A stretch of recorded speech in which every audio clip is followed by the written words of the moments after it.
आज इस वीडियो में हम एक इंग्लिश का स्पीकिंग स्ट्रक्चर देखेंगे और ये स्ट्रक्चर हम अपनी कॉन्वर्जेशन में बहुत यूज़ करते हैं। अक्सर आप ऐसे बोलते होंगे ना, यार हम तो मिलते रहते हैं, हम तो मिलते रहते हैं, या तुम बिला वजह परेशान होती रहती हो, तुम बिला वजह परेशान होती रहती हो। अब ये जो सेंटेंस है ना, इनके आखिर में रहते हैं, रहती हो, रहता है, इस तरह का सेंस आता है। और बेसिकली ये सेंस हमें बताता है कि कोई भी काम हम करते रहते हैं, थोड़े थोड़े गैप के बाद, थोड़े थोड़े टाइम के बाद हम वो काम करते रहते हैं, उस काम में इंगेज रहते हैं। मतलब हम कॉन्स्टेंटली तो नहीं कर रहे हैं, डेली तो नहीं कर रहे हैं, लेकिन फिर भी थोड़ा वक्फा गुजरा फिर कर लिया, थोड़ा टाइम गुजरा फिर कर लिया। यानी किसी भी काम के साथ हम टच में रहते हैं और वो काम हम थोड़े थोड़े वक्फे के साथ करते रहते हैं, तब हम इस तरह के जुमले बोलते हैं, हम तो मिलते रहते हैं। रोज़ तो नहीं मिलते, लेकिन फिर भी हम मिलते रहते हैं कुछ कुछ टाइम के बाद। तुम बिला वजह परेशान होती रहती हो, मतलब हर वक्त तो परेशान नहीं होती, लेकिन थोड़े थोड़े टाइम के बाद किसी बात को लेकर वो परेशान होती रहती है। तो इस तरह के जुमले हम बनाते हैं ये सेंटेंस स्ट्रक्चर यूज करके। सब्जेक्ट आता है, सब्जेक्ट के बाद आएगा आपका कीप या कीप ऑन। कीप भी यूज कर सकते हैं और कीप ऑन भी, और फिर वर्ब की आईएनजी फॉर्म आएगी और ऑब्जेक्ट आएगा। अच्छा, ये जो स्ट्रक्चर है ना, ये प्रेजेंट सिंपल के रूल फॉलो करेगा, क्योंकि ये जो सेंटेंस स्ट्रक्चर हम बना रहे हैं, सेंटेंसेस बना रहे हैं, प्रेजेंट में बना रहे हैं, तो जो भी प्रेजेंट सिंपल के रूल्स हैं वो इसमें लगेंगे।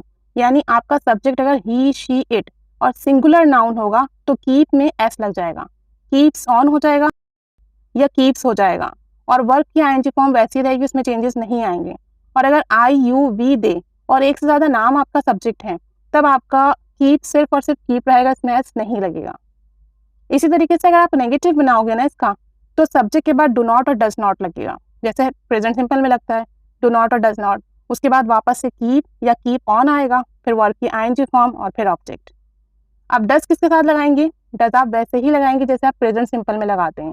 ही, शी, इट और सिंगुलर नाउन के साथ आपने डज लगाना है, डज नॉट लगाना है नेगेटिव में, और डज नॉट लगते ही कीप में से एस हट जाएगा, डज नॉट लगते ही कीप में से एस हट जाएगा।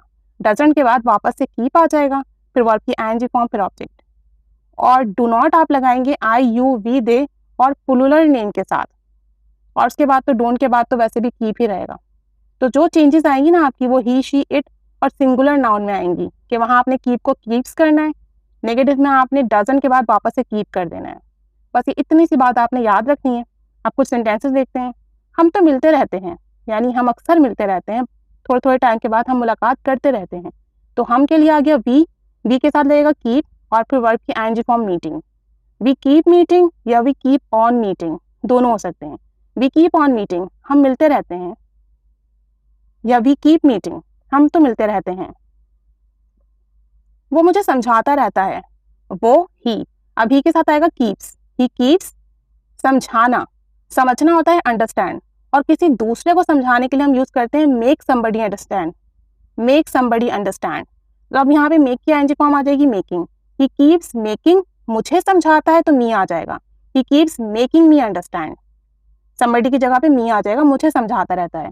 He keeps making me understand, वो मुझे समझाता रहता है। तुम बिला वजह परेशान होती रहती हो, यू, तुम के लिए यू, फिर कीप आ जाएगा, यू कीप।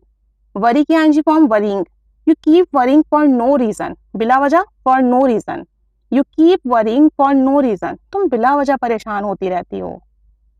वो तो झूठी खबरें सुनाता रहता है, मतलब उसकी तो आदत है झूठ बोलने की, और वो झूठी बातें, झूठी खबरें फैलाता रहता है, सुनाता रहता है। तो आप कहोगे ही के साथ आएगा keeps, he keeps telling fake news, fake news झूठी खबरें, he keeps telling fake news. उसका तो रिकॉर्ड है, ही हैज अ रिकॉर्ड, उसका तो रिकॉर्ड है कि वो गलत फैसले लेता रहता है, यानी उसने जिंदगी में जब भी फैसले किए हैं गलत ही किए हैं, तो उसका तो रिकॉर्ड है पूरे खानदान में कि वो तो गलत फैसले लेता रहता है। He has a record of keep taking wrong decisions, he has a record, उसका तो रिकॉर्ड है कि वो गलत फैसले लेता रहता है, of keep taking wrong decisions, गलत फैसले, रॉन्ग डिसीजन। एक और सेंटेंस देखें, वो मुझे अपने हालात बताता रहता है, यानी उसके साथ जो कुछ भी हो रहा है घर में, जॉब में, वो मुझे बताता रहता है। तो ही के साथ आ जाएगा keeps, he keeps telling me about his situation, he keeps telling me about his situation. मैं ऑनलाइन इंग्लिश पढ़ाती रहती हूँ, मैं ऑनलाइन इंग्लिश पढ़ाती रहती हूँ। अब इसका मतलब ये है कि मैं रोज़ नहीं पढ़ाती, लेकिन हाँ, मैं महीने में कुछ क्लासेस लेती रहती हूँ, या मैं कुछ टाइम के बाद फिर पढ़ाना शुरू कर देती हूँ। मैं ऑनलाइन इंग्लिश पढ़ाती रहती हूँ, I keep teaching English online. I keep teaching English online.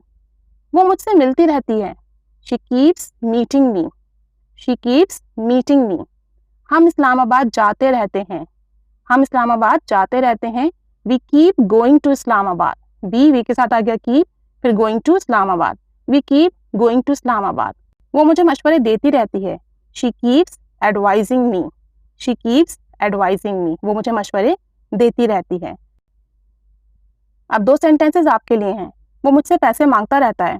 Means कि रोज तो नहीं मांगता, लेकिन अक्सर वो मुझसे पैसे मांगता रहता है।